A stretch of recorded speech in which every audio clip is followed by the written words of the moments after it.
K98 Talk is expanding its lineup for 2015. This means we're expanding our advertising base. Whether you're a startup trying to push through to the next level or an established business trying to supplement your advertising budget, web-based advertising is a solid investment. Thanks to Talk's newest partnership with TuneIn Radio and instant access to our sister station, K98 FM, we give you worldwide access at a reasonable cost. Interested parties should email us at advertise@k98talk.org.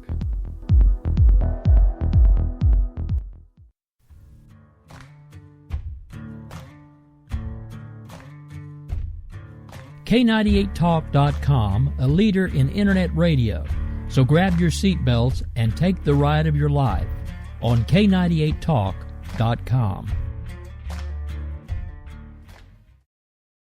In these uncertain economic times, you've got to do whatever you can to save money. One of our biggest expenses can be our cars, especially when unexpected repair bills hit. Not anymore. If you own a vehicle with less than 130,000 miles, is less than 12 years old, has a warranty about to expire, or even no warranty at all, you could stop paying for car repairs. Roadside assistance, towing, and rental coverage are all included. Don't wait for the next repair. Make one free call right now to see if you qualify. If your vehicle is less than 12 years old, has less than 130,000 miles, even if it's out of warranty, paying for car repairs can become a thing of the past. Call us right now and get your car protected before your next repair bill hits. Get protection and no more repair bills. Call 800-696-1030. Again, 800-696-1030. That's 800-696-1030. 800-696-1030.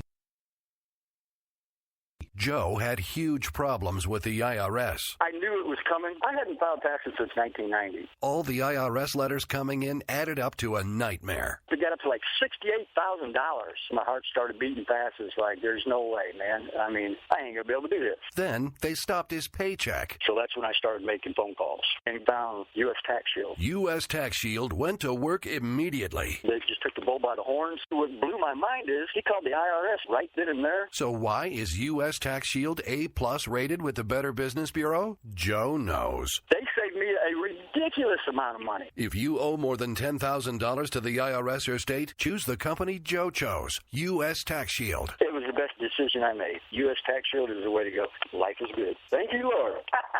Call 800-471-3287. U.S. Tax Shield. Boo-rah. Yes. 800-471-3287. 800-471-3287. Intergalactic planetary.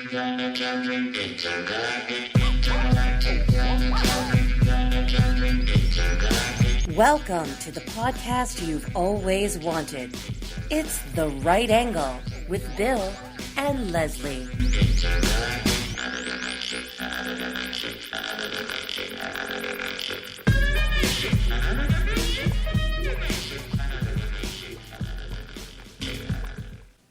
Well, now, hello everybody. Thank you for tuning in to tonight's episode of The Right Angle. I'm Leslie, he's Bill. Hi, Bill. Hi, Leslie. I am super excited because later this hour, we're going to talk about how I met the Pope this week. Kind of. Space Pope? But first, I let Billy take advantage of me. I mean, not the usual way he tries to take advantage of women. I let him take advantage of me because he wants to talk about Donald Trump for the second episode in a row. But I'm so happy about the other topic tonight that against my better judgment, I actually acquiesced to the suggestion and said yes. Or, as they say in modern progressive parlance, I gave written affirmative consent. So, I've put on my best she was asking for it outfit. I've roofied up my drink, and I'm ready to go. Proceed, Billy. I love Donald Trump. How can you not love him? I mean, we should talk about him all the time, and I'm going to tell you why. Because there are big things going on. There was a workplace shooting in Chattanooga, Tennessee. The United States Marine Corps has come up with an effective new form of camouflage for everybody that works in a Marine Corps recruiting station in Tennessee. Do you know what that is? Nope. Don't wear your uniform to work and pretend like you work at a Dairy Queen. Terrorists will be terribly confused. Yeah. No way, no. No, really, that's what they said. They told them to take their uniforms off. That's what they said. They said if you don't wear a uniform, you're less likely to. It is less likely to cause an issue. That was Mightiest an actual military suggestion. in the world. Yep. Well, by the way, this isn't a recruiting base. It's the Dairy Queen, sir. Talk about she was asking for it. Oh, the U.S. military was wearing their own uniforms on their own bases in their own country. Well, they get gunned down. They were asking for it. This is a Dairy Queen, sir. We have ice cream and waffle fries. The recruiting station's next door. No, with all this stuff going on, there's a lot of important things going on. Iran signed a nuclear deal with the United States. We have the flag of the sixth world country of Cuba flying over Washington, D.C. for the first time in 55 years. Yay. Yay. But what I want to talk about is Donald Trump. There is just going to be a lot of hair to pay for these comments that we're going to take tonight.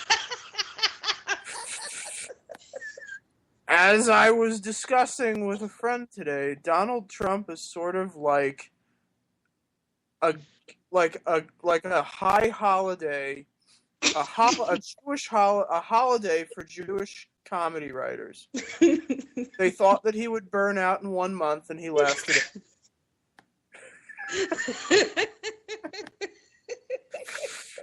Yes. He's like the Human Torch. He doesn't go out. He flames out, and the flame never actually goes out. Just continues to run for all of us to enjoy. So it's like those awful candles on your birthday cake.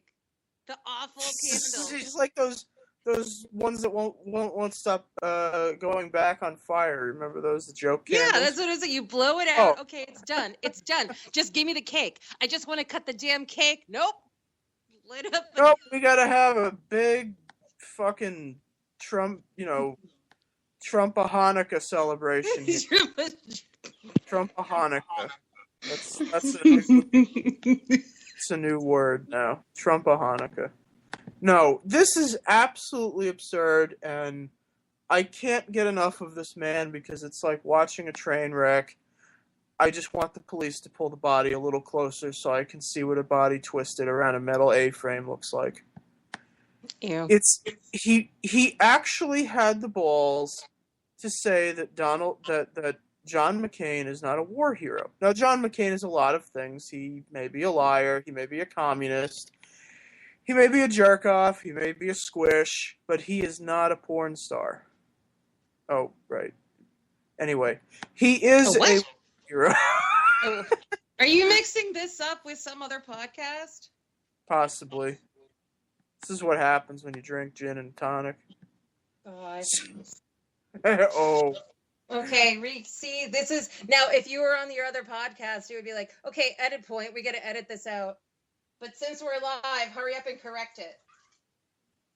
Okay, so Donald Trump was being interviewed, and he was asked a question about John McCain, to which he responded to the interviewer, John McCain is not a war hero. To which someone in the audience yelled out, fuck you, he is a war hero. To which Donald responded, yeah, he's a war hero, but only because he got captured. What? Right. I mean, what? And then I actually believe he went on to say, because I actually couldn't bring myself to read this in its entirety, but my understanding is he went on to clarify to say, well, if you're captured, you're not really a war hero because you're captured. Yes. Yeah. Yes. It's it's the strangest nuance I've ever heard someone try to explain.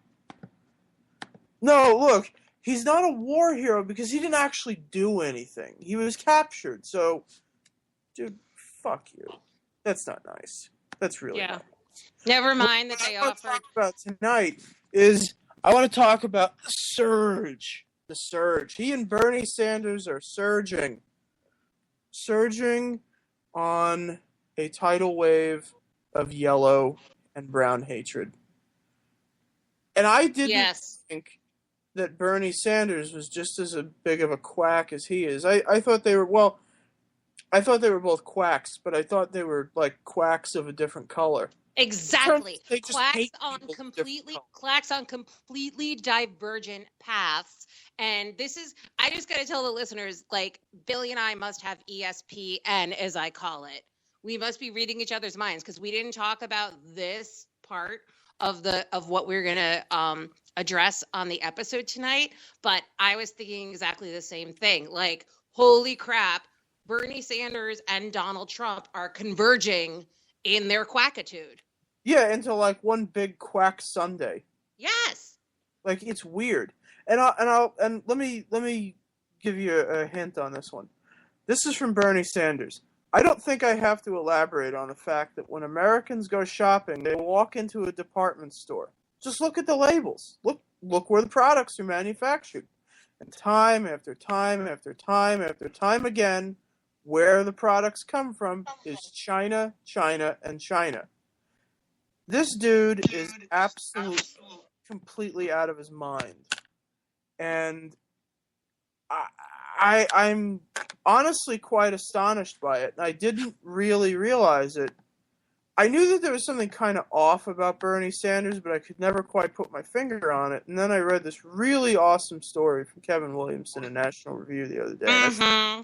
I adore him.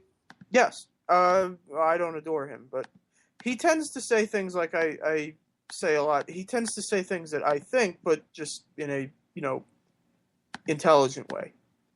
And one of the things that he observed in this article is that Bernie Sanders is essentially a national socialist. Mm-hmm. Hitler's big thing was, well, the economy sucks and Germany's ruined, but it was probably the Jews that did it. Bernie Sanders is like, well, our economy sucks, but that's because we gave the yellow people all our money. Yes, and the brown people are trying to come in and steal our jobs. And then Trump comes in from the rear, and it literally, and is like, no, it's actually the brown people who are stealing all our dignity and money. Well, actually, Trump has gotten in on the China thing too, but Bernie is mostly in on. No, Bernie's gotten in on the brown thing too. He has? Yes. I didn't see that. Yes. Oh, okay. So that's, well, I believe I saw the same piece from Kevin Williamson, who I adore, from National Review. But it's, you can just look at anything Bernie Sanders says, and it's the same thing. It's trying to alienate the other, except the other, for Sanders, the other is like everybody. Yeah, the other is everybody. And a lot of left-wing sites and, think tanks and stuff jumped on him and said, well, he's calling Bernie Sanders a Nazi. And if you don't know, Sanders' mother and father both escaped a Polish concentration camp. And he's saying, he's saying that Bernie Sanders is the child of, Holocaust survivors, is a Nazi. But that's not what National Socialism means. That's not at all what National Socialism means. In Germany, that's where it went. That's not necessarily.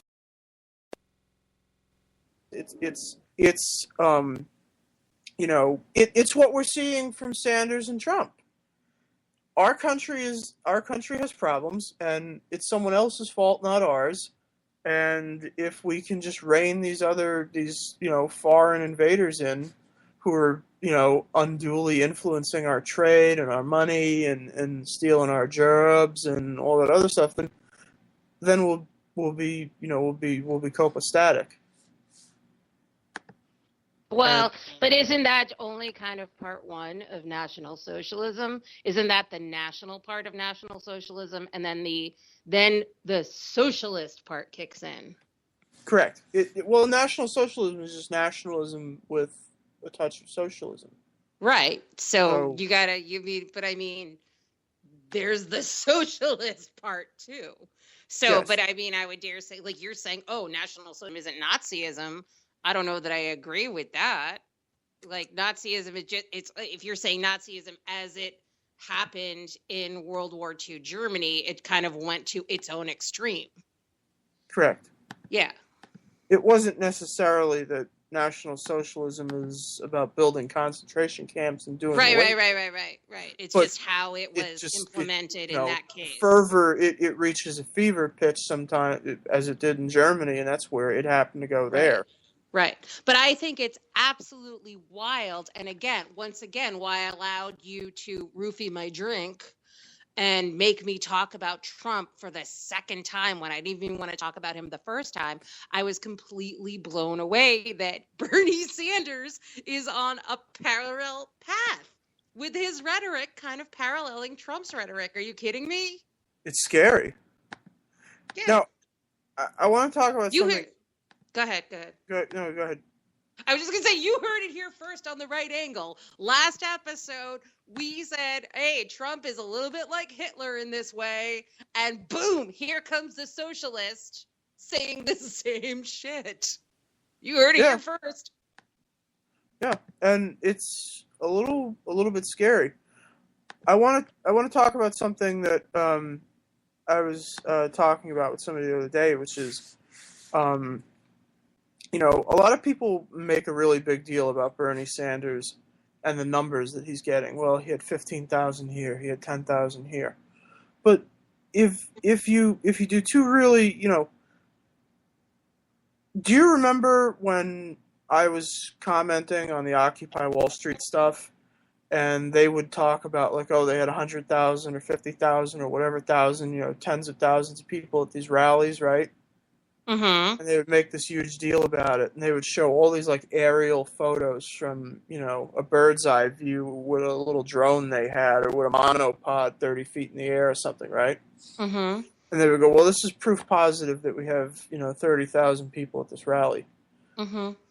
Most people don't realize that counting, head counts are extremely hard to get, especially at an event like a Bernie Sanders thing, where no one is ticketed, nobody's charged an entry fee, so they don't keep an actual record of how many people bought tickets. Yes. And a lot of times people buy tickets and don't go because somebody's asked them to do it. People buy 10 and also tickets, if they offer tickets for free, this is the other thing. They offer tickets for free and they're like, oh, reserve your space, blah, blah, blah, and it's a free ticket, then you'll have a bunch of people doing it and they won't show up because there's no risk to them. Of course. And then they'll use that count of the reservations. Well, yeah, I mean, and I would go one step further than that and say that if you are I see these like above crowd shots of these like events that Bernie Sanders does. Like he did one in Arizona the other day, and they said that there were 15,000 people there. But if you actually look at the area in which that he had these people contained into, there's no conceivable way that you could get 15,000 people in that area. Mm-hmm. Because like with Occupy Wall Street, when I live in New York City, in the New York City area, so I know this. People looking at New York City don't know it, but a New York City street or an avenue, they're not that wide. You could form a human chain of, maybe 12, 13 people and block off an entire street that way. Yeah. So if you have, 500 or 600 of, groups of 12 going down the street, that's not 30,000 people. Right. It looks like it's 30,000 people to the untrained eye, but then you have to remember that, streets are only supposed to, streets are, they accommodate a certain amount of people, and people don't like crush each other on top. And they, most people try to stay out of other people's space. And so there's this. This is my dance space. This is your dance space. Yeah. Who invited you to touch my ass? Like, what's that all? So stop manspreading, you bastard.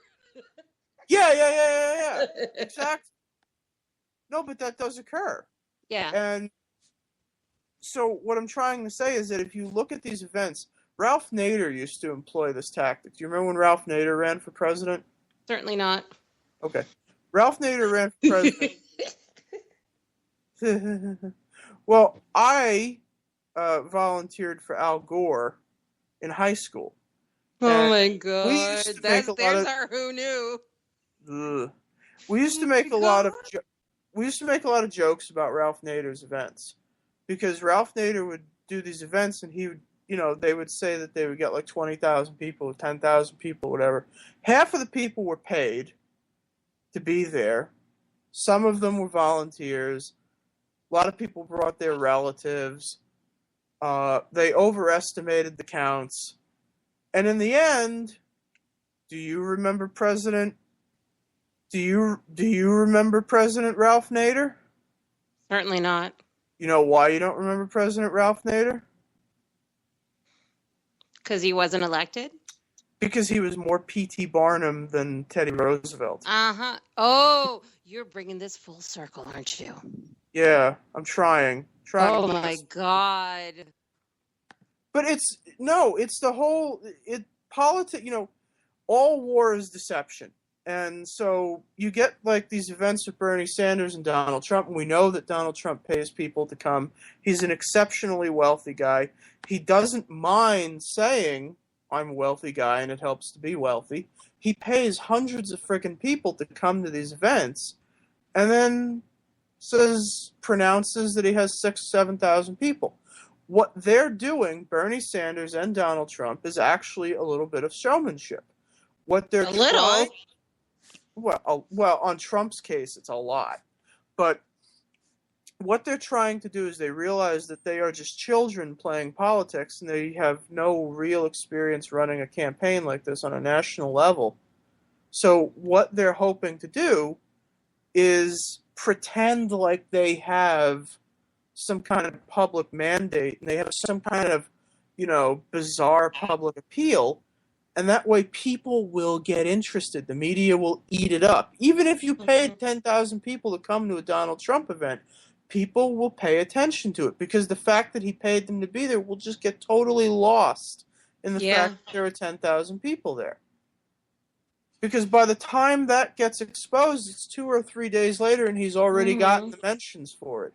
And so now that 10,000 people becomes 14,000, because he just got, 3,500, 4,000 people to come to the event, because now people are interested. Yeah, and then the other showmanship, the other element of the showmanship, where there's something about what they're saying that is appealing to a certain element of each base, wacky element or the angry element. I have to be careful because there's some members of my family who actually heard our podcast last week and still are big fans of Trump. Okay, well, I'll tell you what. Hang on. So there's an element, there's the wacky element, and then there is the diehard angry. There's the angry element, and they're still there. They're still fans. Okay, well, here, let's go. Donald Trump in 2007 donated tons of money to Hillary Clinton. He said that Hillary Clinton was a capable woman, would be a capable CEO of the United States, would be a great president. Until a year ago, Donald Trump was a donator, was a contributor, contributor to Planned Parenthood. We itemized a bunch of this stuff last week, and I invite you to continue to do so. But his liberal bona fides have been established. Until 3 years ago, he was a Democrat. Yes. Now, I mean, one of our possibly very vote for this man. popular Facebook friends has posited today that he's actually a mole for Hillary Clinton. He, in fact, is in the race to be a mole for Hillary Clinton to support actually her election. That's kind of hard to dispute that hypothesis. Well, I'll tell you what my hypothesis is. Well, I'll tell you whatever his intention is, I'll tell you what the effect is going to be. He is going to take all of the attention away from the other candidates. And that might seem like a bad thing. Walker, Perry, now they're out of the debate, or no. He's this crazy, stupid asshole with a bad haircut is going to take all of the fire from the left, because that's what he's looking for. He's so stupid he doesn't realize that he's actually taking all the flack for everybody else. He doesn't realize that because he's just being a crazy loudmouth and occupying the most space on TV right now. So no one else is bothering to look into Cruz or Rubio. And I mean, I'm pretty damn sure. Is that happening though? I think so, yeah. Okay, because I'm not paying attention to that. If that's what's happening, then I'm all for it. I mean, I'm pretty convinced that you could find out that Ted Cruz is a dead hooker in his basement. People would still talk about Donald Trump. Because it's just infinitely more interesting because he's a nut job. He is an actual factual nut job. And by the way, I'm pretty sure Ted Cruz doesn't still have that hooker in his basement, by the way. Well, thank God. Yes. As an attorney, you really should have gotten rid of that a couple of days ago.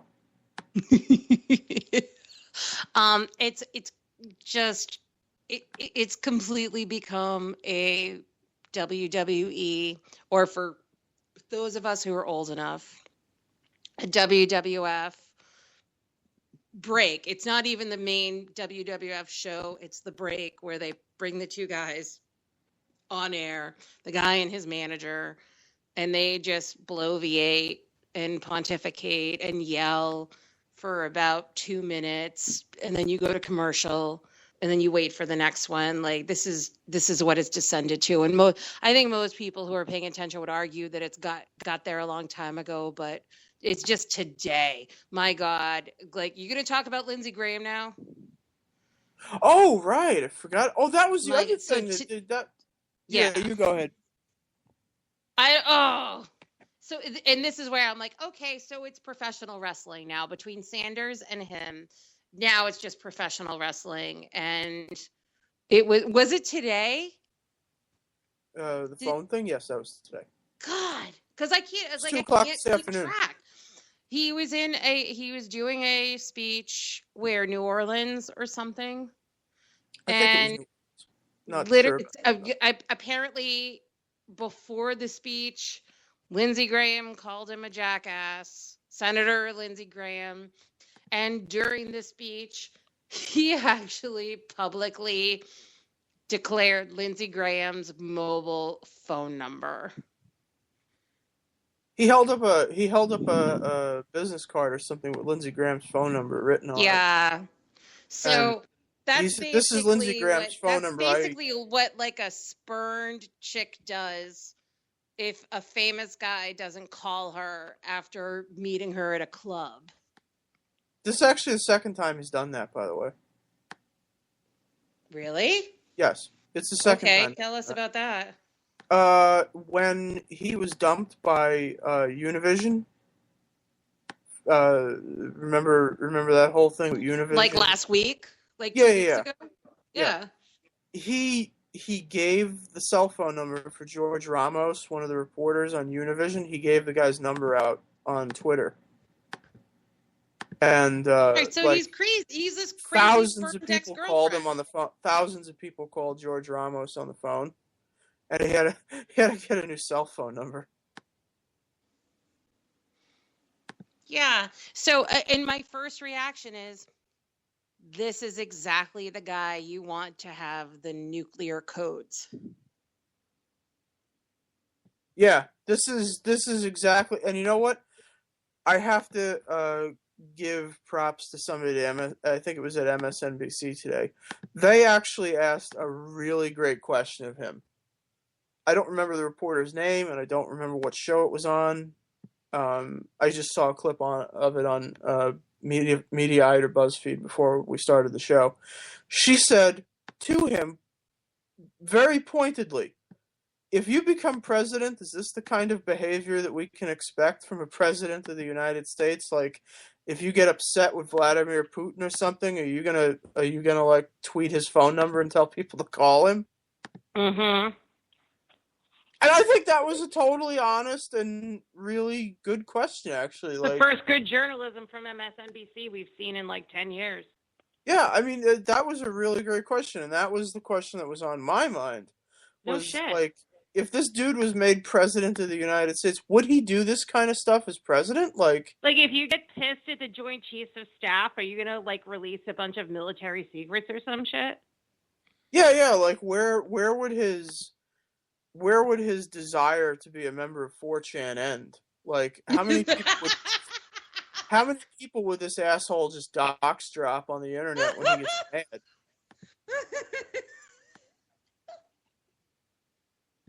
It's really, I mean, right? It's insane. That's awesome. Okay, we have to go to a break on this. So we will be right back. We'll wrap up Trump. We will wrap up Trump, and we will learn how I met the Pope, kind of. See you soon.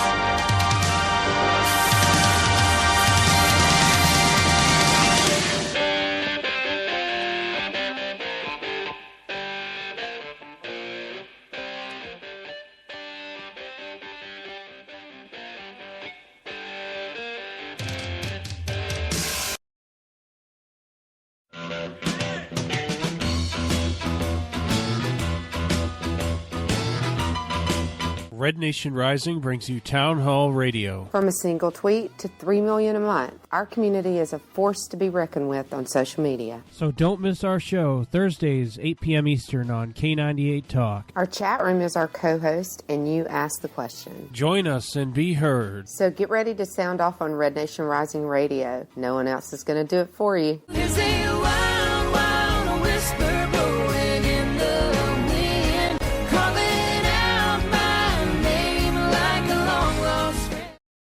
We will never fully understand what we've asked of our military service members or their families, asking them to put themselves in harm's way, to endure it all.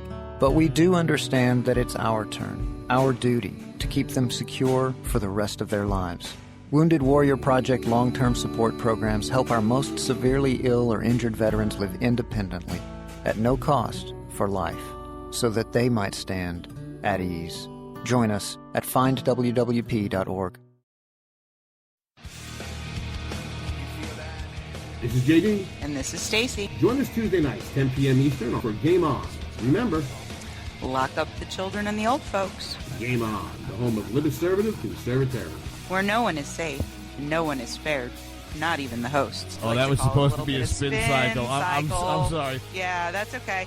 We love you anyway. Right round, baby. Self-monitoring right round. Ebola anyway. radio strikes again. Anyway. Anybody see the host monkey? Where's the host monkey? Where's the host monkey? For God's sake, I need an antidote. Just do your rant. Let's pop out of the segment. Has to do with Find us on Twitter at JD and Stacy. You're listening to K98Talk.com.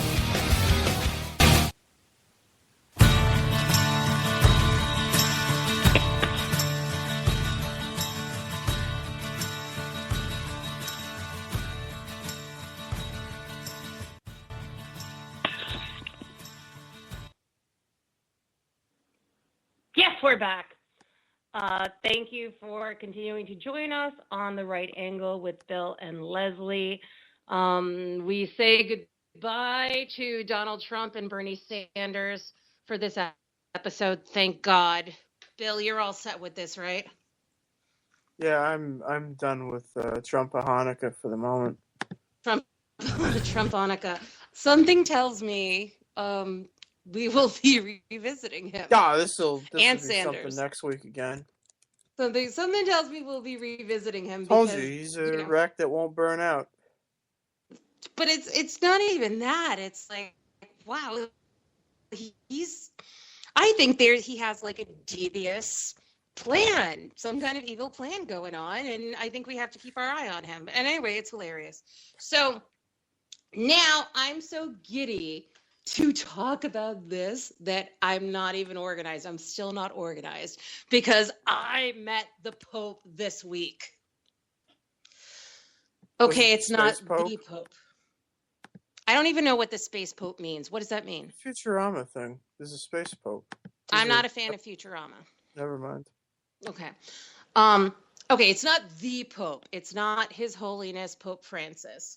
It's my Pope, Patriarch John X of the Antiochian Orthodox Church in Syria. And I'll give you a little bit of the background. I met him this past Sunday. So I am, for those of you that know me, you already know I am a member of the Orthodox Church, the Antiochian Orthodox Church. The Orthodox Church throughout the world has 250 members worldwide, and it encompasses a number of regions, including Antioch, Greece, Russia, Romania, Poland. The Greek one is a little bankrupt right now. It's recovering. That ain't funny. Okay, go on. All right, it's a little funny. That's a little funny. So, in my church is the Antiochian Orthodox Church, and the seat is Damascus, Syria. And each archdiocese of the church has its own patriarch, the hierarchical leader of the church, who is the equivalent to the Pope in the Catholic Church. In terms of the laity, who is the holy hierarch of the church, it's our patriarch. Okay, so ours is John X. He became our patriarch in 2012 after the passing away of the previous patriarch, and he's in the United States right now, and he served services in my hometown church in Worcester, Massachusetts this past weekend. And I was there, and I was in the third row of my church, and he was right there. And it was a beautiful service. And I have a lot more to say about his homily and about why this is relevant to this podcast and to politics. But does he perform exorcisms like Francis? Say what? Francis performed exorcisms? Yeah, Francis is like obsessed with the devil. So is John Paul II. They're like using exorcisms. No? Really? Yeah. Okay. I don't know about this. I dare say he's not that into that. I'm going to guess he's not that into that. And I'm going to get into that in a moment. I had no idea about that with John Paul and Francis. So John Paul was obsessed with exorcism ever since he saw this movie in like 1974. Called The Exorcist? I think that's what they call it now. Okay. He used to be called Pope John. We're going to need to do another podcast. First, zombie slayer. We're going to need to do a podcast about that. Now, John Paul, well, the Catholic Pope is Bill's Pope, by the way, for everybody. So he was at our church on Saturday and Sunday, and I touched him and I met him and I told him that I pray for his safety because he is, again, the head of our archdiocese is in Damascus, Syria.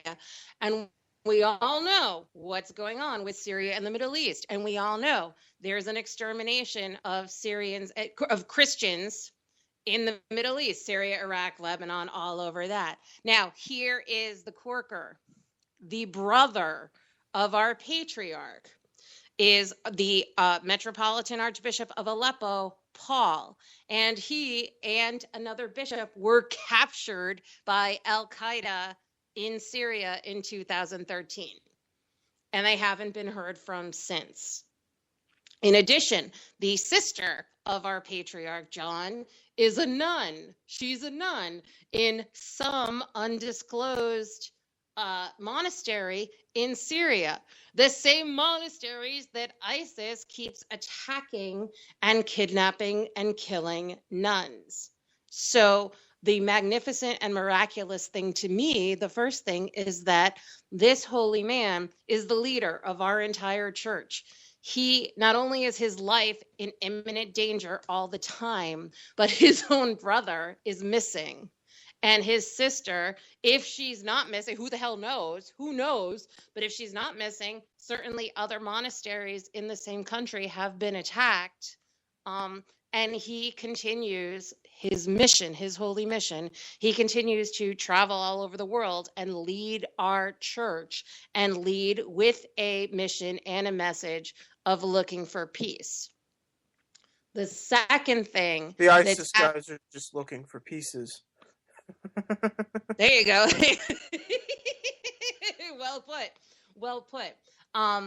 The second thing that was absolutely striking to me listening to his homily on Sunday was that he had a very strong message, as did our United States hierarch, who is Metropolitan Archbishop Joseph.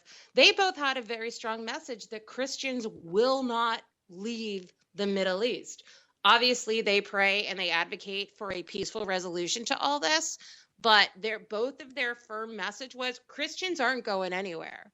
And literally quoting his beatitude, the patriarch, we belong to the Middle East and the Middle East belongs to us. And I thought that was like really, really, really amazing. And I'm just going to quote some of his other remarks from his homily. He says, "We need peace for all our country, for all the world, for all our people. As Christians, we must have peace. But if you want to ask to have peace as Christians, you have to help have peace for all countries." To which I leaned over to my mother. I said, "Thanks, Obama." He says, "We have our hope, but times are very difficult." Absolutely. He said in his homily, "Our people are very good people. We love to live together. All our people, Muslims and Christians. We have had till now very good relationships with our Muslim brothers. The spirit that is happening now is strange. It's from outside, not from inside." And I like. What does that mean? I don't know what it means, but I don't know what it means. But I think he's into exorcism too. Okie doke. I think it's like a devil thing. Well, I mean, it isn't any sort of genocidal tendency from the devil, don't you think? Don't you think what ISIS is doing, what Muslim extremists are doing, are from the devil? Yeah, or it's just because they suck. I mean, could be one or the other. I kind of think that's the same thing. Well, maybe. So anyway, I was completely giddy. This is a once in a lifetime thing, or a very rare thing, certainly, because there are much fewer of us Antiochian Orthodox Christians.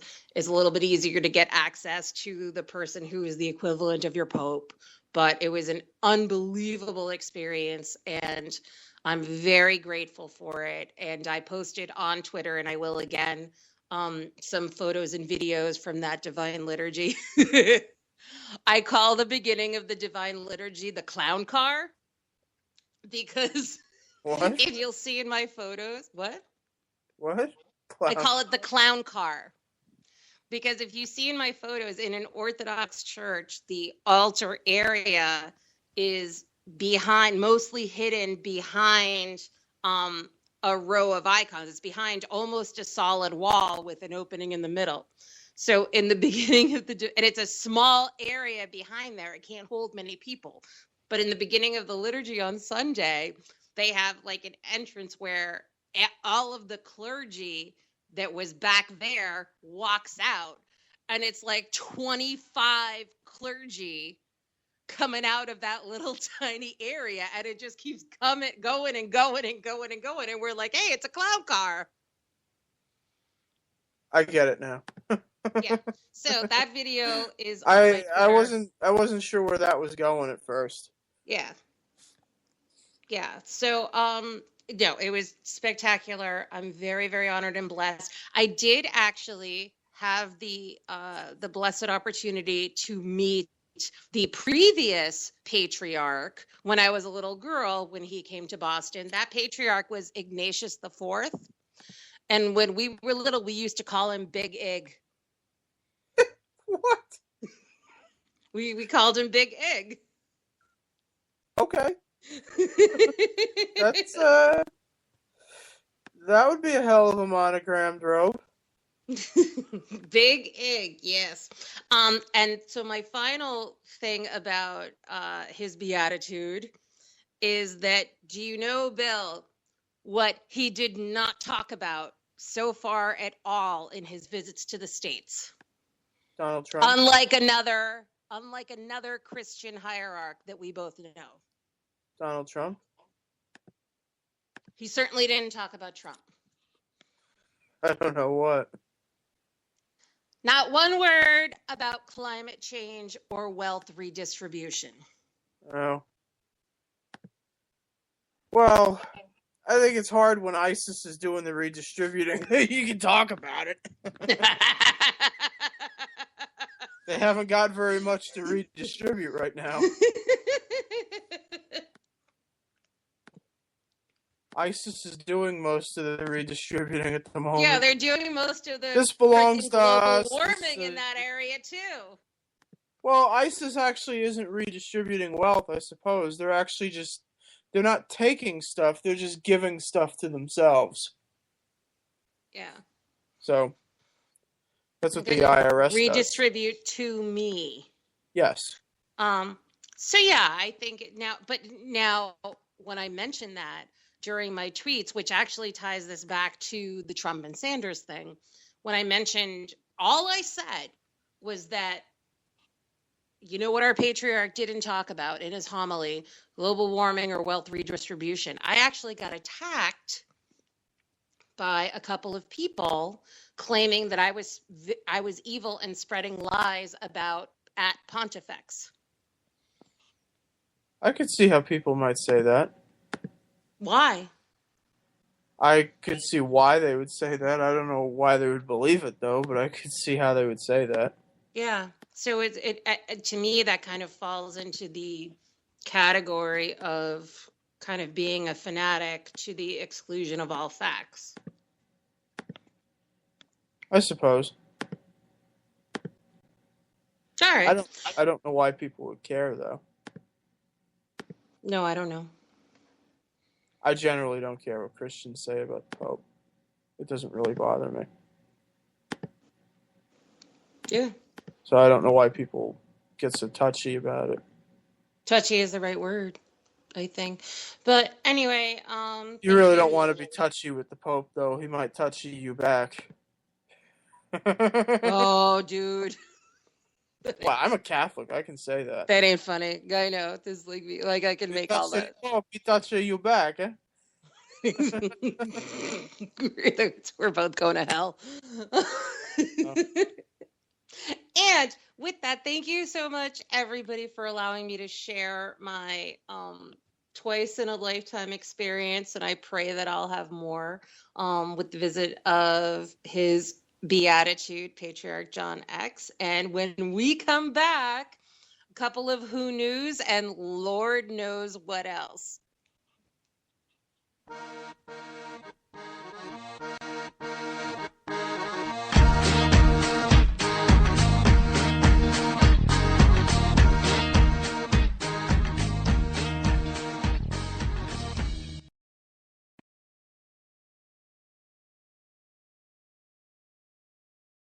They volunteer to serve. As they move out, stand firm and take fire. So not on our watch, we say, to the severely ill or injured veterans who can't get the care they deserve to live full and independent lives, even when there's no government funding or a nursing home seems like the only option. We won't leave one warrior behind. Not on our show. It's a 2-hour show that lasts 60 minutes in. Listen, I hate to interrupt, but one thing I can do is read off a script. Just say, let me be clear a lot. It works. President Obama, I can handle this. It's a radio promo. I'm not green. I've done this before. Did someone say green? Now, Al Gore is here. Listen, I'm just trying to record a radio promo. Do you mind? Now, do you say good things about me on the show? No, not at all. But if it makes you feel any better, I rip on Republicans just as much. The AM radio frequencies give off very high levels of radiation. Look, my show is on the internet, which you invented. Can I just do my promo? I got a pen. I can veto that, you know. I know you got a pen. It's not a law. It's a radio promo. Listen, just listen to my show. Barack Obama and Al Gore hate it, so you're going to love it. Here's an executive order. Don't listen to his show. He doesn't like me. He's racist. And he doesn't recycle either. That's it. I'm done. It's According to Me, Wednesdays, 10 p.m. Eastern, right here on K98 Talk.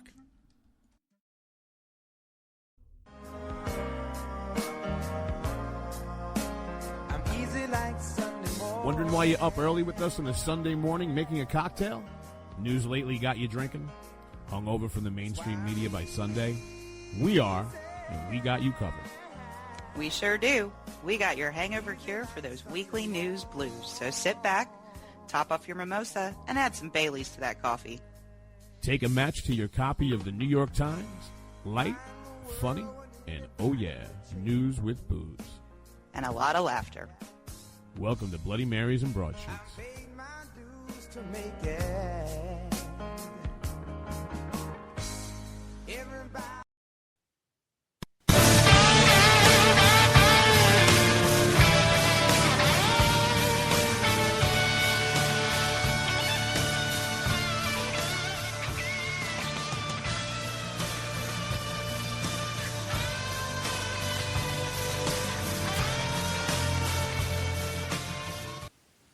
Yes, we're back. Billy, before we get into the Who News, I forgot to tell you, I thought that this was this patriarch's first visit to the United States, but actually he was here back in December. Do you know where and why? He was meeting with Pope Francis. Not in the States. Oh, I don't know why. He was here for a party in Brooklyn with Arab money. I'm not kidding. I'm not kidding. Okay, so just to update the listeners, this is one of our favorite memes ever, me and Billy. But he tweets these dancing emoticons about Hillary with her office, her fundraising office in Brooklyn, and of course, all the Arab money that she gets through the foundation. So anytime we have a chance to talk about that, we do.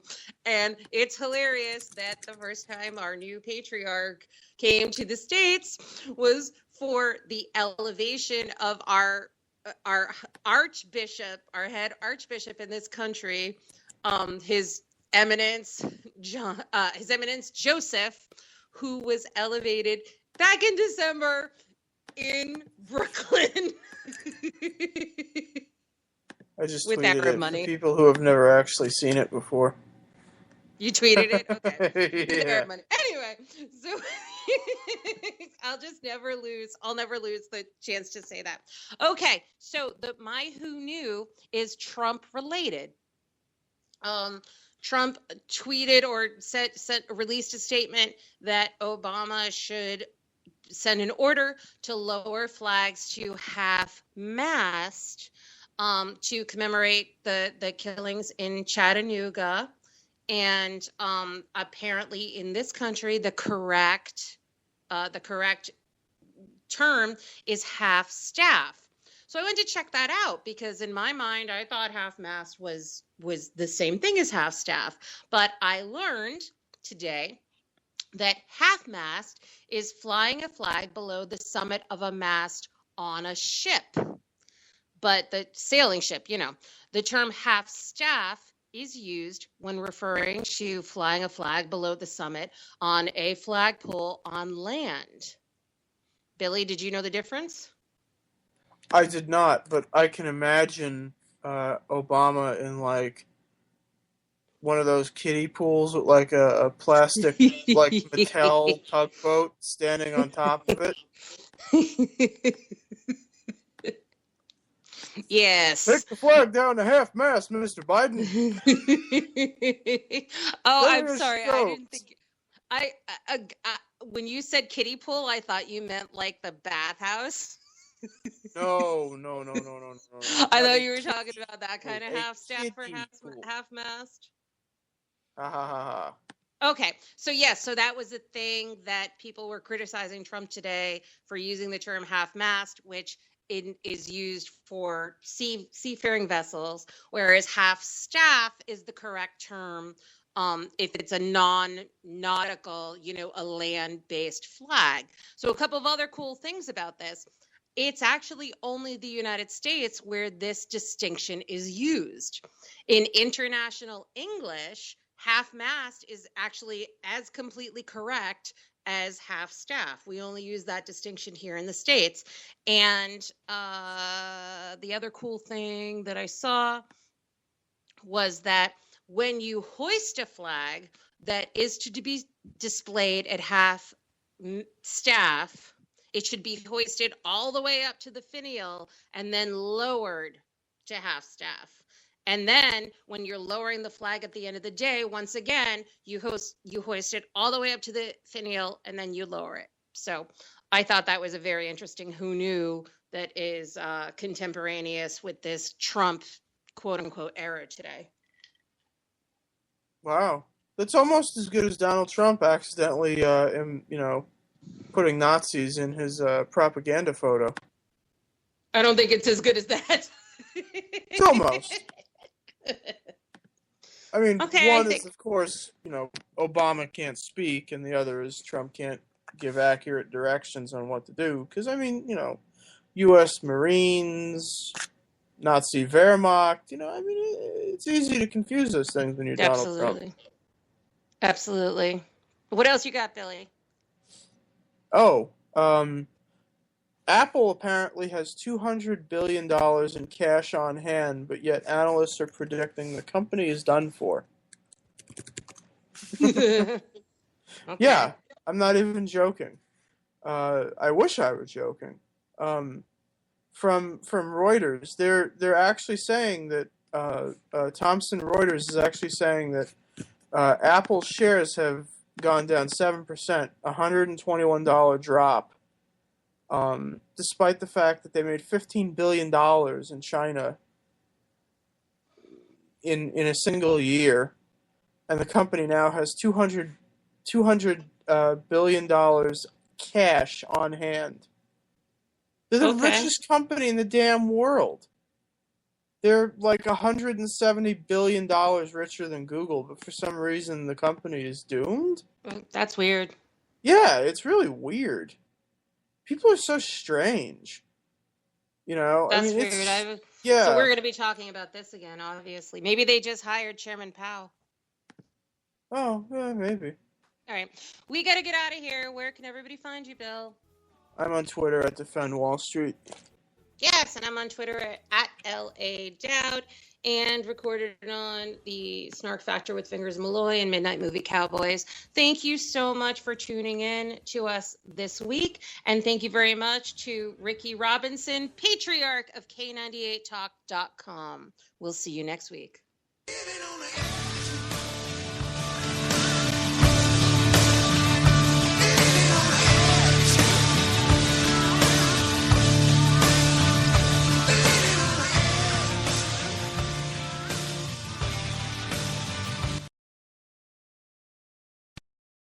When our water heater broke down last month, it was a nightmare. It took 5 hours for the plumber to show up, and he charged us a couple of $100 just to come out. And then it cost another $1,800 to put in the new water heater. By the time it was all said and done, I felt like I'd been taken. But what else could I do? The smartest thing you can do is get a home warranty from American Residential Warranty. Their home warranties pay to repair or replace all your major appliances when they break, and they will break, and at the worst possible time. Call American Residential Warranty right now for free information on home warranties starting at just pennies a day. Don't wait for your refrigerator to stop running or your ceiling fans to stop turning. Call American Residential Warranty right now. Ask how you can save up to 50% on washer and dryer coverage. Just call 1-800-513-6154. That's 1-800-513-6154. Again, 1-800-513-6154. Call now.